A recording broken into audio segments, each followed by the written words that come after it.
Good morning, everybody. Stalling Bear here with a training update. I'm always a little envious of the people who are hiking through the woods, got nature and greenery around them, and I got to contend with crosswalks, red lights, speeding by cars and buses. But few people say my pictures are nice as far as Miami, but I'm going to show you in parts of the areas that I'm hiking today on the video so you can get a view of what I'm going through. I'm still using the backpack, about 44 or 45 pounds. I know that's heavy in comparison to what I'm going to do on the trail, but I'm training. I want to train in the worst possible conditions. It's got to be fully loaded with all possible food and water I would be carrying. Feels good, feels comfortable in comparison to the first week of training where I could feel my stabilization muscles getting a workout because I wasn't used to carrying that type of weight. Much better now. I'm also hiking in boots so that my legs can get used to additional weight. And that way when I get the trail runners, they'll feel like feathers. I'm doing this probably about 7.5 to 8 miles, and I'm going to try to do it 3 to 4 times a week, if not more often as my schedule frees up. And as we get closer, I will extend those miles and do some weekend trips to test out my gear and everything else on that. So when I get to some other areas, I'll show you what I'm hiking. Hopefully it's a little quieter. Thanks. So behind me is my first bit of the incline that I walk on my path.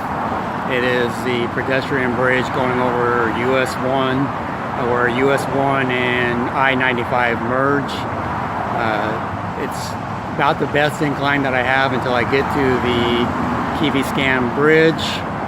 On that, on the other side of this is what I would consider the green canopy or the green tunnel of Miami. And when I get over there, I'll film that for you as well. One thing that I failed to mention, also this is a point of the Biscayne metro station. I come here every day when I'm going to school because I ride the metro to school, parking issues. So while I'm waiting for the metro, it's about 3 flights of stairs up and down. So if I'm waiting, I'll utilize that time to go up and down those stairs as a bit of training as well. So that's 95 facing into Brickell in Miami, northbound. And on the other side of the bridge is US 1. Okay, so we're about ready to enter the Green Mile, or as they would say on the Appalachian Trail, the Green Canopy. A few other things that I've learned why hiking is that it is important to carry. I know a lot of people on the trail will use a bandana to use it as to wipe the sweat, the perspiration off them, to keep it handy for anything that you need to wipe down. Here in Miami, it's very common to find chamois in every store. You can get a chamois that's probably 18 by 24, 24 by 30, anywhere from 75 cents to $1. You can cut up into 4 little sections. Sometimes you're lucky enough to find it 2 for $1. I think I'm going to try to use that. Not only are they absorbent, they have a little bit of texture to them if I need to wipe out my pans or my cooking and wipe off my cooking utensils, but the absorbency will help if I need to dry out my boots. I have a couple of those, stuff them in my shoes and my trail runners, and that overnight, so maybe it'll draw some of that moisture out. So that's the green canopy or the green tunnel. On Miami's version, a rocky terrain. This is a coral pathway. It's good. It helps me work on my stabilization and ankle, so that will be good as well. I don't imagine that we're going to see too many peacocks on the Appalachian Trail. Pretty common sight here in the neighborhoods of Miami though. Anytime I'm hiking and I have the opportunity to get off the pavement or the concrete, for example in this medium where I can have a softer ground or uneven terrain, I will hike on that. Again, more for the stabilization and using my muscles in that way. This is a view of Wainwright Park. This is an area I can stop and rest if I need to.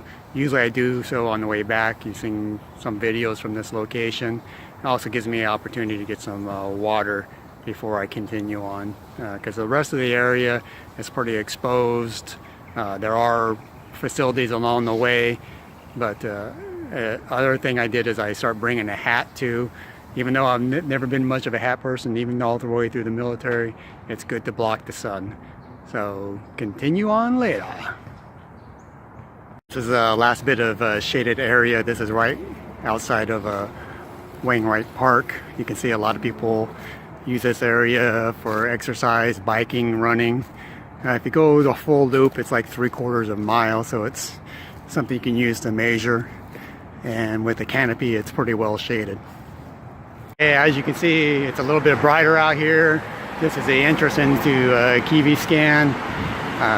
This is where I go on across the bridges and everything to get my uphill incline hiking in. But it's bright enough now that I'll probably put on my hat. From the first bridge going into Biscayne, if you look over there to my left, you can see part of South Beach, and across, that's the Biscayne Bridge that I'm going to be crossing. And we come over to the bay itself. And as I continue to the right, we can see Biscayne, and this area right over here is the Wainwright Park. That's where I stop and do a lot of my videos. I probably won't be stopping today simply because I'm recording now. It's hard to believe we're still doing cleanup and repairs after Hurricane Michael, after this many months. After cleaning up the yard and getting all the debris out of the area, I took a walk down through this beach area, which is still closed to any traffic. Pedestrians can walk the area, but no vehicles itself. During that time, we saw all kinds of debris up here in this area, including boats. We saw a sailboat over here, so it's amazing this far that we're still continue the efforts of the cleanup. This is the Biscayne Bridge. This is like the start of it. I'm filming here because once I get walking on the bridge with the traffic and the wind, it'd probably be impossible to hear me. But I don't know if you can get an idea of how steep that is and how far. You can't even see the other end of it. Let me kind of zoom in, see if you can get a better view of that. And that's about it for my camera. So hopefully you get an idea of how steep it is and how long of an incline and decline it is as you get to the other side. I said I wasn't going to film, but it looks like we have a bike race going on across Biscayne. This is a regular occurrence. Every weekend in Miami there's a run, a bike, triathlon, something going on. The advantage of having such a great weather. So I'm at the point of the bridge where it starts to crest, kind of even out at the top. But I don't know if you can tell from this angle. You can't really even see the bottom because of how steep it is, or because the jogger is right in front of me. So I'll show you the same on the other side so you can get an indication of how steep it is.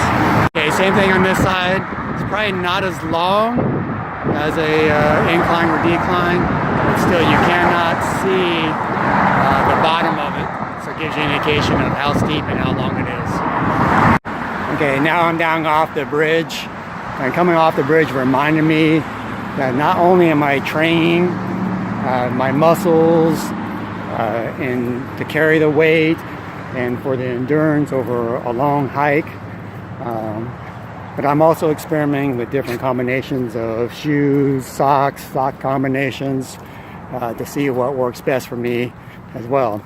I'm reminded of last week coming down the bridge, because at the end of my hike I had blister on the top of my second toe, and I really think it's because I wore a pair of old running shoes, and they were a little bit small to begin with, and then I packed it in with a couple pair of socks, and just the top of that toe kept rubbing as I was going down the incline of the bridge, going both ways. And I didn't notice it when I was on the trail, but as soon as I took off my socks I did see it, and a little bit on the ball of my feet as well. So sock combination, shoe combination is very important, so I want to get that down right before I get on the trail. Okay, here's a view of the bridge from the other side, a wide angle of it, so maybe you can get an idea of how long and how steep it is from this side. I do have it zoomed in, so give you the best possible view. So I'm 4 miles, a little over 4 miles into the hike. This is a good turnaround point, so I can get at least 8 miles in today. It's good because it's starting to get warm, the sun's going to break through these clouds, and also I have a little bit of time constraints, things to do today that I need to get taken care of, so I will do that. I don't have a particular goal in about how far I want to hike during the next 3 months in preparation. If I want to get 10, 15 miles on that, that's not as important. I think I have pretty good endurance, cardiovascular wise on that. I am carrying a heavier pack to compensate for that. Maybe the goal would be to cross over the bridge multiple times instead of a full distance. It's getting used to the up and down roller coaster aspect of it on that. So I'll work that out over the next couple of months, get my pack and my shoes arranged the way I want to, so it's comfortable on that. The pack feels great. I don't feel any fatigue in the muscles or stabilizing. I'm comfortable. The pack feels like it's riding really well.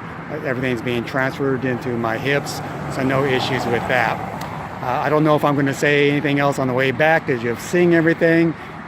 Maybe a manatee sighting or some dolphin sightings. Maybe I'll show you that. Get some Florida wildlife in there before we hit the Appalachian Trail. So if I don't say anything afterwards, or I feel like that, I'll do my sign off now. Pack them up, move them out. Okay, I'm going to be known as the add-on king, because my mind is always thinking of new ways to present things, how I'm going to hike. So when I'm doing that, my mind gets sidetracked sometimes, and I was remiss in not mentioning and showing my gratitude for all the subscribers and the people watching the videos, putting the videos on loop. Without your effort, it's going to be difficult to achieve the 1,000 subscribers and 4,000 watch hours, so we can help children with cystic fibrosis and our veterans. There's not a lot of interest in hiking at this time. People are thinking of Thanksgiving, Christmas, and until we can get that going in February, March, where I'm producing a lot of videos and getting the interest out there for the Appalachian Trail, your effort's going to be what sustains this and promotes it until we can achieve those goals. So I appreciate it. Continue passing the word, and because I like it, I'm going to sign off again. Pack them up, move them out.